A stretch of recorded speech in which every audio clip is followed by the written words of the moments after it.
In today's video, I'm going to teach you how to create and customize custom objects in HubSpot. Whether you're fine-tuning your CRM to match your unique business needs or designing workflows that require data beyond the default HubSpot objects, custom objects can help you organize and manage information in a way that truly fits your processes.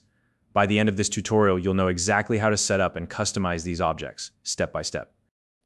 If you don't already have a HubSpot account, you can use the link in the description to sign up. Now, let's dive in. First, you'll need to log in to your HubSpot account.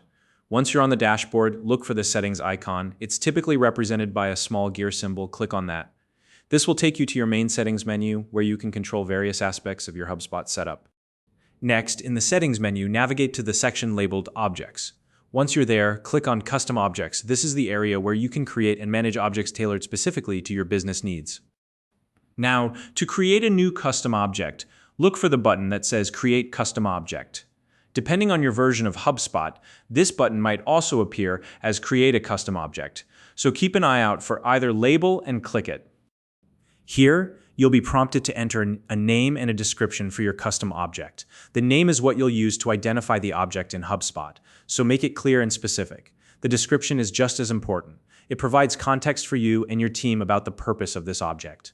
Taking the time to add a thoughtful description now can save confusion later.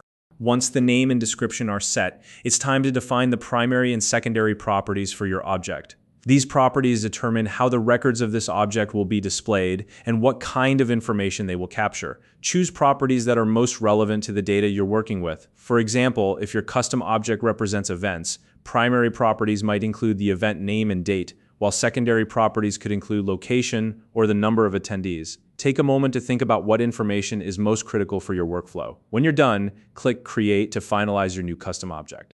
Now let's move into the customization phase. To start, navigate to the Setup tab for your new custom object. In this section, you'll see an option to customize the Create Object form. Click on that to open up the form editor. Here, you can add custom fields to your object by clicking on Add Properties. Custom fields allow you to specify the type of data each field should hold. For example, you might choose text fields for names, number fields for quantities, or date fields for deadlines. This is where you can truly tailor the object to your specific needs. As you add properties, you can also adjust other settings to ensure the form works seamlessly for your team. Don't worry if you're unsure about every detail right now. You can always come back and refine these settings later. While you're in the customization phase, it's also worth considering associations for your custom object.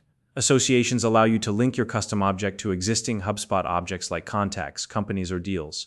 This is a powerful feature that enables better data linking and interaction within your CRM. For instance, if your custom object represents a project, you might want to associate it with the company and contacts involved. Think about how your data needs to connect and set up these associations accordingly. Once you've finished customizing the form and setting up associations, make sure to click Save to preserve all your changes.